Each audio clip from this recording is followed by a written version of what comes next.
Back in the 80s and 90s, video games and the people who played them weren't usually portrayed in the best light. Video games are overwhelmingly violent, sexist, and racist. Critics, including the National PTA, say such video games contribute to violence in real life.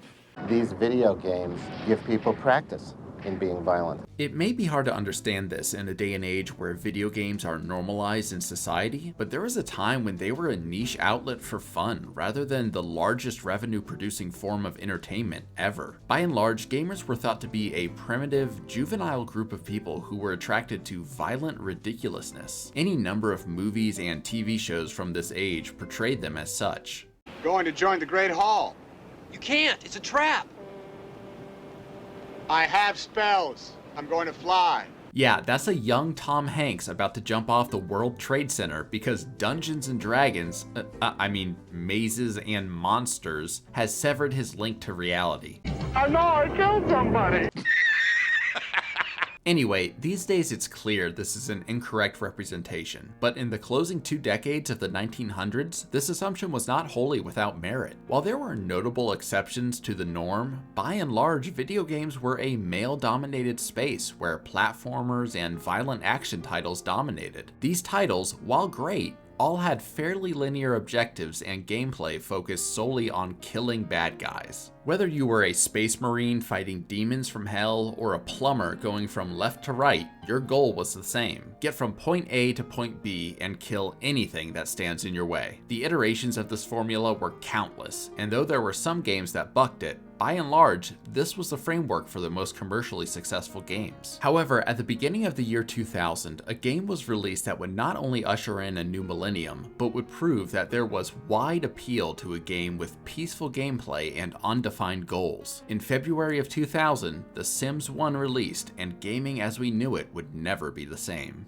Upon booting up The Sims 1, you aren't hounded by violence or gore, but instead you're met with an idiosyncratic Americana, the likes of which was as revolutionary as it was quirky. Gone were the days of overly ambitious exposition and intrusive tutorials and violence to get from point A to point B. Rather, you were given the freedom to define what you wanted to do and how you wanted to do it. Oh, and that music? The new age jazz that serenades every part of this game is just so damn good. It's pre-9/11 hopeful and happy America packaged up perfectly. There's no hard times. You can get a job in the newspaper and buy a house for 10 grand. When you're building a house and thinking about what to do, the music is all thoughtful and it's just like, maybe I should have a second bedroom in my house. Then when it's time to buy things, they come in with that. It's just so happy, and I could just listen to this shit all day. It's phenomenal. As I was saying, after either creating a sim or selecting one of the pre-made households, it was clear this game was going to be far different from any other. When you started, you were given no objectives, no goal, nothing to destroy or conquer. Instead, you had a sim in a little household that you could guide around. But like a Rube Goldberg machine, every little action sparked a series of reactions both in the game and in the mind of the player. Every little piece of furniture or interaction between sims would lead one to wonder what else they could do in this world. Of course, all this occurred after the traditional rite of passage, which was seeing if you could murder these virtual people, then cackling with delight when the game allowed that. For gamers of the era, The Sims presented a novel freedom, the likes of which was a rarity. You were able to choose your own goals and go about how you achieved those goals in whatever fashion you wished. If you wanted your sim to be rich, you could help them work up a career ladder. Or use the rosebud cheat.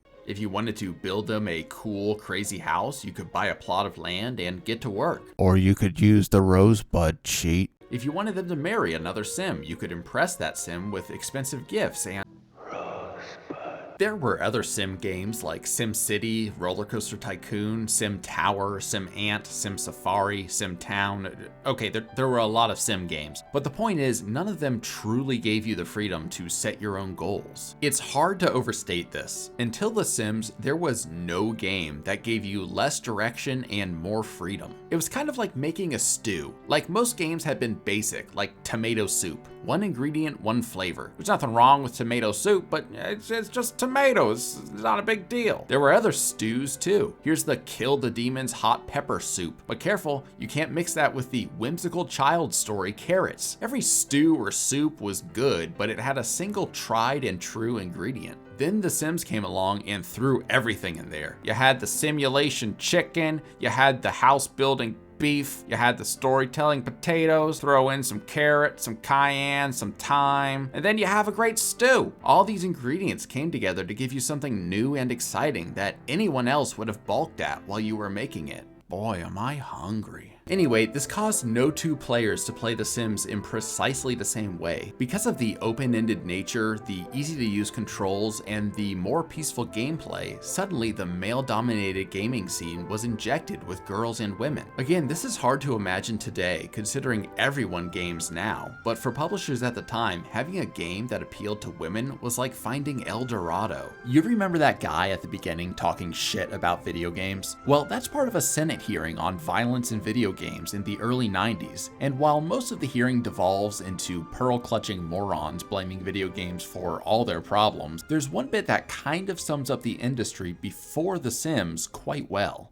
The self-image that we are giving our girls through the video games is showing them that they are, once again, sex objects and victims. Playing video games has become a macho boy thing. Video games are geared for boys. That stupid bag is actually surprisingly on point with that statement. At the time, video games for girls were superficial and usually poorly made, but the polish and freedom that The Sims offered, as well as the fact that it wasn't blatantly pandering, led to girls and women everywhere taking interest. It's no wonder The Sims was the best-selling PC game of the year 2000 when it gave women and girls a chance to cook and clean in a virtual world. I mean, that's sexist, but okay.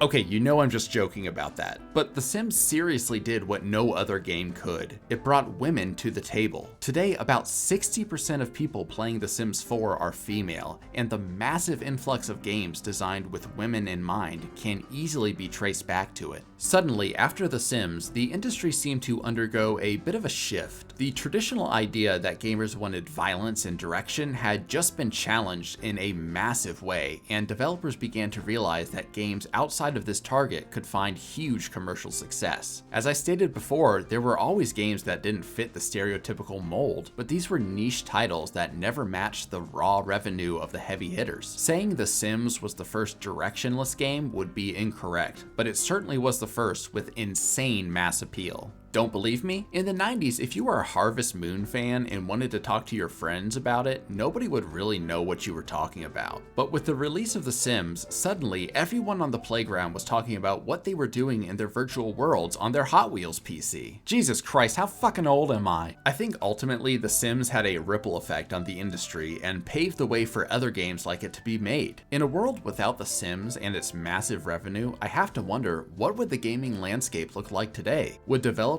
take risks on games like Journey or House Flipper if the gaming landscape was dominated solely by action and violent games? Would games like Stardew Valley or Unpacking be made in a male-dominated gaming scene? While games like SimCity and Roller Coaster Tycoon showed there was an appeal to non-traditional games, their sales figures were never as great as The Sims. In a world without the insane revenue and staying power of The Sims, I think many developers would be hesitant to make some of the more creative and ambitious titles that we enjoy today, and ultimately the industry would be worse for it. If you've never played the original Sims game, it can be a bit of a pain to get it up and running on modern PCs, but I would recommend giving it a shot. While it hasn't aged gracefully, it still has a charm and approachability that can make it quite fun. And if you put yourself in the mindset of a gamer in a time without games like this, you can really appreciate what this groundbreaking game brought to the table.